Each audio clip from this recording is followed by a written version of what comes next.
This is Bob Andelman, and this is the Mr. Media Interview. Cheryl Hines has one of the most challenging acting jobs on television. She plays Larry David's long-suffering TV wife on the HBO comedy Curb Your Enthusiasm, now in its 6th season. For years, many people have assumed she was David's real wife. And further complicating the premise, this year, is the news that David and his wife Laurie have separated. What does this development mean for the show? Joining us today is the lovely Cheryl Hines, who hopefully can shed some light on where all this is going. Or maybe not. Cheryl, thanks for joining Mr. Media. Thank you. It's fun to be here. So there's been a lot of chatter lately about whether Larry's real-life separation from Laurie David would be incorporated in the show. If so, I mean, that would seem to threaten your livelihood in some ways. So I wondered what your thoughts about this might be. Well, here's the thing. We shot this season long before Larry and his wife got divorced. Mm. So you have to just bear that in mind while you're watching this season. But you're asking a lot for people who can't separate reality from TV. That's true. You got a good point. Yeah. Yeah. Now you've already shot the whole season. We have, yeah. Right. And now I actually talked to Jeff Garland a few weeks ago, and he said, to his mind, this is the last season. So it would seem that actually the discussions of whether or not the divorce was going to be incorporated is kind of superfluous. Yes, it really is superfluous. However, that being said, I would not be surprised if we shot another season. Oh, really? Yeah, I talked to Larry, and he, it's not out of the question, let's just say. Okay. So that's kind of exciting. But, ever since the first season, Larry acts like it's always our last. Well, last season, I guess, was supposed to be the last. Last season was going to be the last, but he lived. Yeah. He died, but he came back to life. Now, whether or not Larry's divorce makes it into the show, one of the storylines, at least in the early episodes this year, has involved some flirtatious behavior between you and Ted Danson, and I wondered if maybe that was reflecting reality at all, or if that was just more good fun. I think that's more good fun. But, certainly, Larry's very good at finding, at commenting on human nature, I suppose, and what we do, and as a society, what we do. So I think he just thought it was very funny that, married people can't really openly flirt that much, so our contact with each other is sometimes just hitting each other on the shoulder, and that's how we flirt with each other. And yet, or, as he says, that's as close as we can come to having sex with somebody else. Now, men are often portrayed as being flirtatious in these shows, but married women usually don't get that opportunity unless it's going all the way through. That's true. Yeah. Now, yeah. I mentioned when we started talking about people having confusion issues between reality and TV, and I was reading in the Curb Your Enthusiasm book that Larry's own parents were very upset and a little confused in the episode where Larry's mother dies. So, well, with Larry, I talked to Larry before he wrote that outline for that show, and he said, I've got a funny idea. What if my mother dies and I don't go to her funeral? I miss her funeral. And I said, that's not funny. And he said, oh, really? You watch. I'll make it funny. And then, of course, he writes it, and it is funny. But, yeah, I'm sure his parents have had moments of confusion. Have you had other moments over the years where you looked at... Now, I know you work from the barest of outline. Where you've had something and you said, that just doesn't seem funny to me? Well, when he died. Yeah. He died, and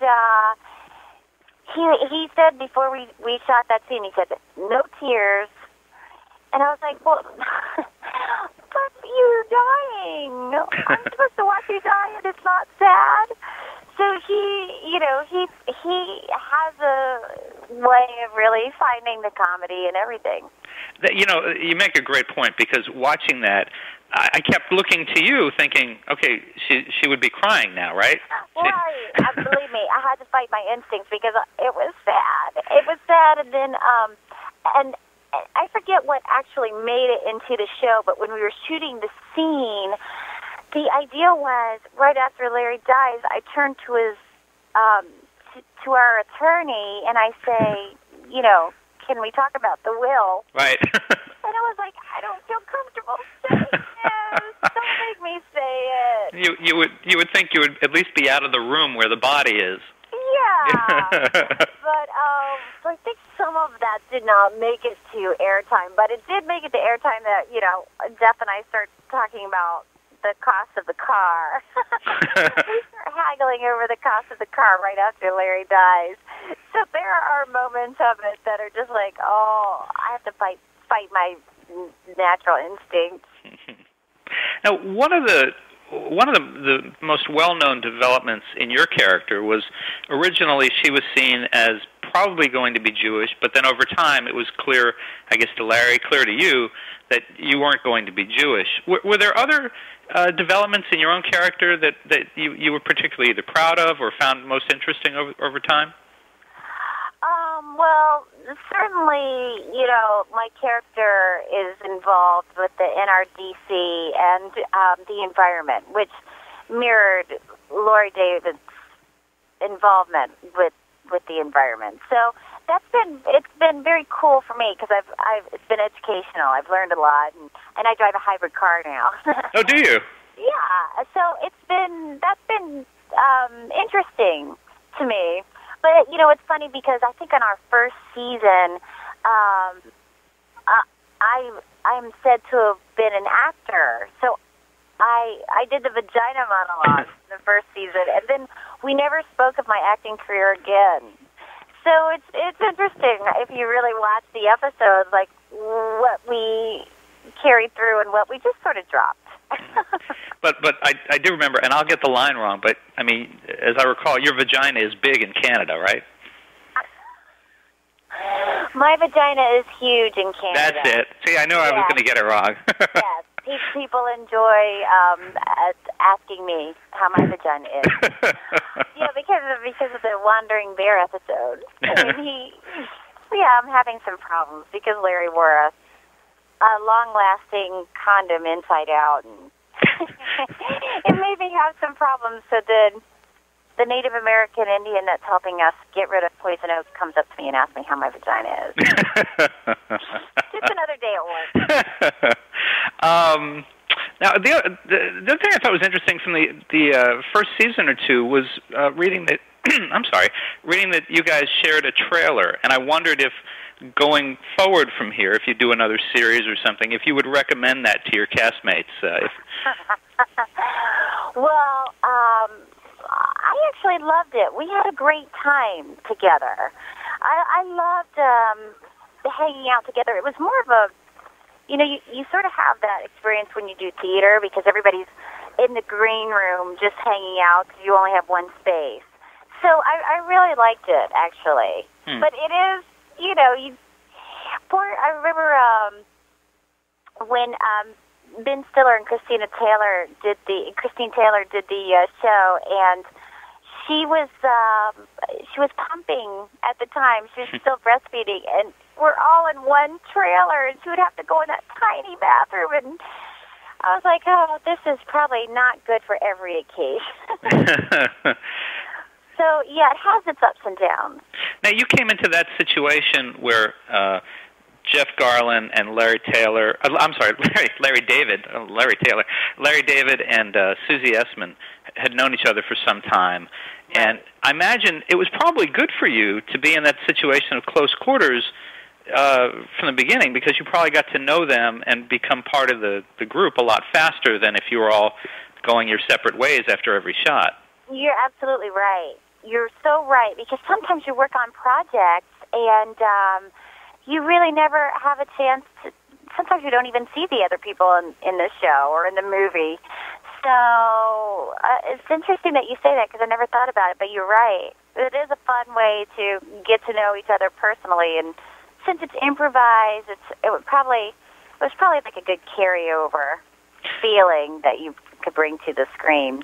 Well, I would think it would be that much more valuable, especially since not the whole, but I mean, one of the big aspects of the show is the improv, and so these three have dealt with each other and know each other. You're being thrown in. I guess you can't really overstate the importance of improv on that show. Well, yeah, all of the dialogue is improvised. Right. So Larry writes a story outline, and then we improvise the dialogue. So, yeah, you're right. I mean, it's kind of a miracle to think that I was cast in this show because, like you said, these guys already all knew each other, and I don't know. I don't think Larry knew Susie, but Susie and Jeff had worked together, and certainly Larry and Jeff. So I guess I was the odd man out. But I clicked immediately with Larry. We just got along so well from the moment I sat down next to him. So I don't know. There was an ease to it all somehow. Had you dealt with a character like Larry, and I mean a real-life character like Larry before? I mean, have you ever dated someone? No one? I mean... Never. Most of the people I had dated or been friends with were kind of sunny-side-up people. So it was really fun to meet Larry and live in that world. Mm. Well, Cheryl, how different was your approach to the improv in the 6th season than it was in the 1st season? And by the way, I'll point out, I do know that you have the Groundlings experience, and that, I mean, it was not like, you hadn't done improv before, but how did your approach, and how did it all change for you over 6 seasons?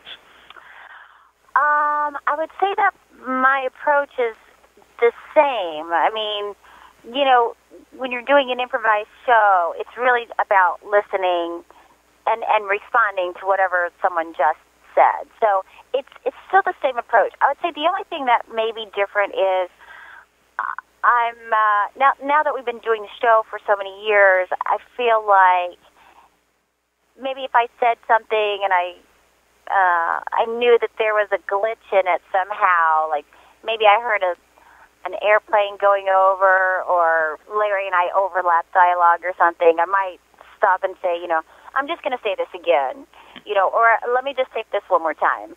So I feel comfortable enough to do that. But other than that, it's pretty much the same process. Now, do you have a particular improv moment that you're especially proud of? I know, and I'll give you an example while you think about that for a minute.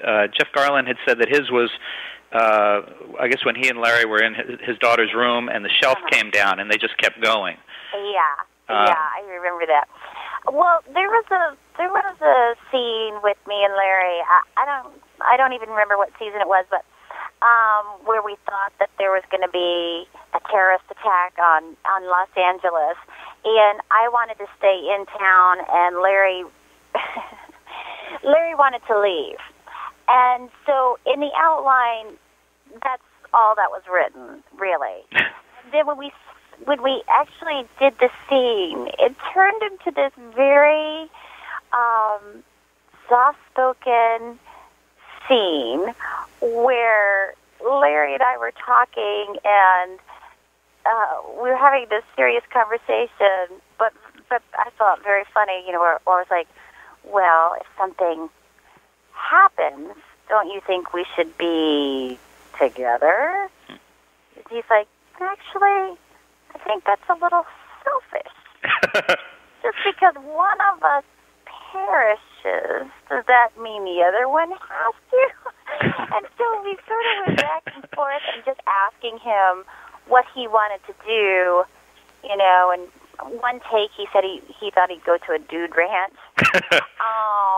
And I think the take that ended up on the air, he said, I thought I'd go to Pebble Beach. So just getting through that scene, and really, I don't know, it unfolded into a scene that was never written, but turned out to be very funny, I think. And now I'm thinking back on our conversation, and so he thought it would be selfish if you stayed together, and that so he would, if you perished in the crash or something, he would go to Pebble Beach. Well, earlier you had concerns about that he died, and you immediately wanted to talk about the will. So I think it all worked out. That's true. There's some karma there. It's true. None of us are that perfect, are we? Yeah. Cheryl, how has being on Curb affected your other job opportunities? Well, it's opened up a door into film and other television projects for me that I would have not had the opportunities otherwise. Or so it seems. I mean, when I went to some event. This was pretty early on, and Ron Howard was sitting in front of me, and he turned around and said, "Hey, I love your show, and you're so great on the show." And I thought, oh my God, Ron Howard knows who I am. So it's been sort of that experience for me.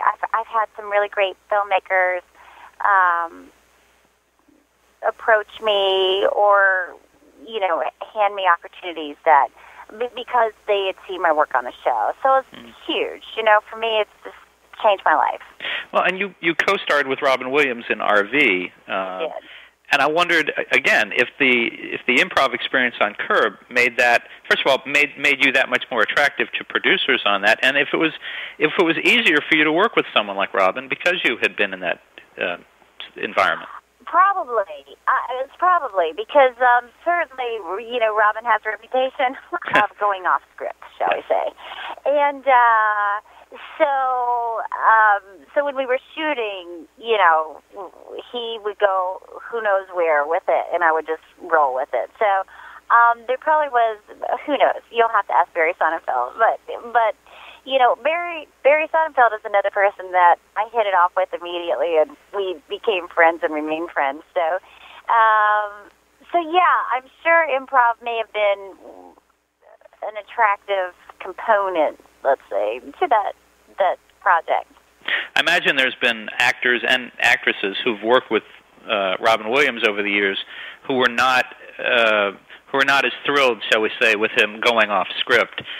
Well, if you're not used to improvising, it's a very scary place to be because so much of your what's the word? Like your education. There's a better word for it. But when you're studying acting, you're taught to find all of your answers in the script because that's what it's all about. It's about the words in the script. So to some actors, that's where the project lives. And so when somebody goes off that script and starts doing something else, they can really be jarring. And did you have an experience with Robin where he was basically doing a performance one-on-one with you, going off script? Oh yeah, every take. every take he'd do, probably 2 takes by the book, and then 1 take he would say, "Can we do one just for me?" And then we'd do one, and he'd, who knows what he'd do. You just have to be ready for anything. Interesting. That'd be an interesting experience. It'd be very different than watching him even in concert than to have him, doing a performance 3 feet away from you. Oh, yeah. 1 foot. Well, he's so great. I love Robin so much, and he's really such a nice person. But he's either on, like 100% on, or he's super quiet. And when he's on, he'll perform for himself. You'll see him standing in the lunch line, like just doing bits. But who cares who listens? So yeah, but when you're sitting there eating lunch with him, you do feel like, man, a lot of people would pay a lot of money to hear you right now going off on, your French fries, whatever. Well, Cheryl, you've been great. I've got 2 more things, and we'll let you get out of here. Okay. You've completely different topic, though. You've found a New Year's for your celebrity, I understand, promoting the Quaker Heart Smart Challenge, and I wondered what brought you into that. Well, my dad had a heart attack 2 years ago. Oh. And he's okay now, but he had to have surgery, and it was a very dramatic situation. And but we found out he had heart disease, and so it really sort of snapped me into thinking about health and having a healthy heart and all of that sort of thing. So it seemed like a good fit for me. And what kind of things will you be doing with Quaker to promote this? Well, we did a thing with Larry King. Actually, we had a breakfast here in New York where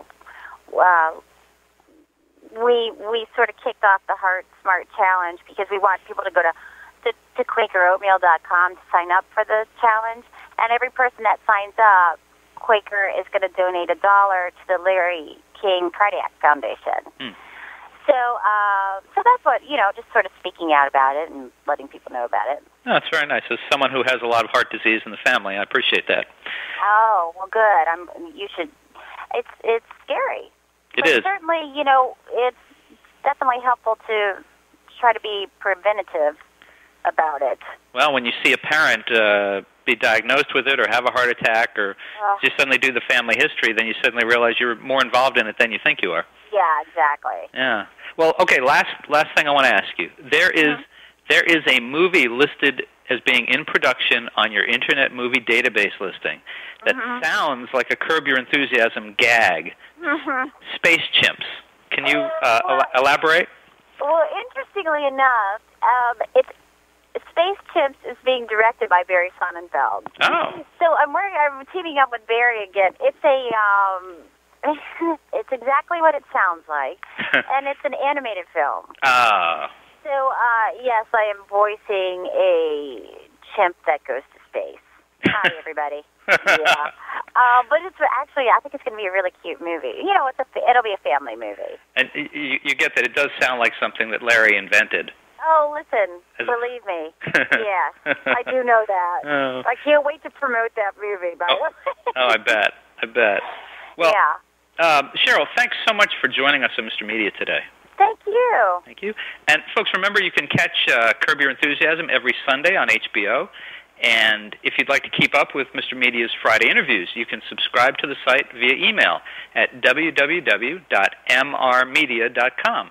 You can also subscribe to the audio feed in the podcast section of iTunes. Thanks for joining us. Please come back again next week for another Fridays with Mr. Media.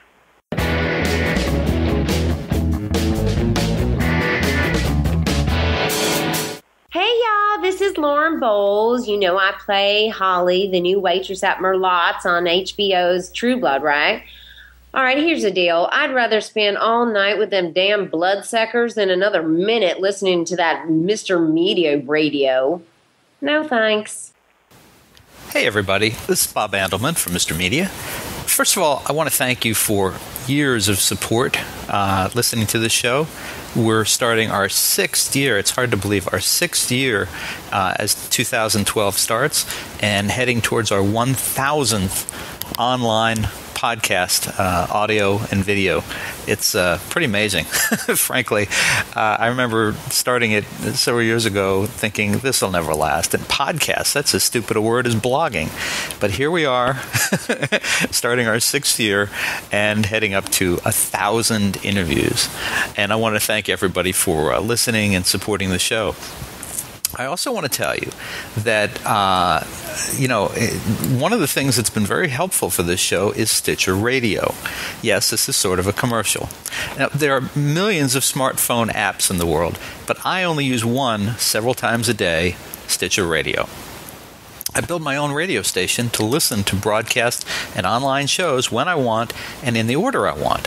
CNN News Update, Onion Radio News, WTF with Mark Maron, MSNBC's Morning Joe, Studio 60, the TechCrunch headlines, and, of course, Mr. Media. It's free. It works on iPhone, Android, BlackBerry, Palm Pre, and much more. And you can get it for free for yourself. Try it out. I guarantee you're going to love it. Stitcher.com/MRmedia. That's Stitcher.com/Mr. Media. You're going to love it. And thanks again for supporting the show.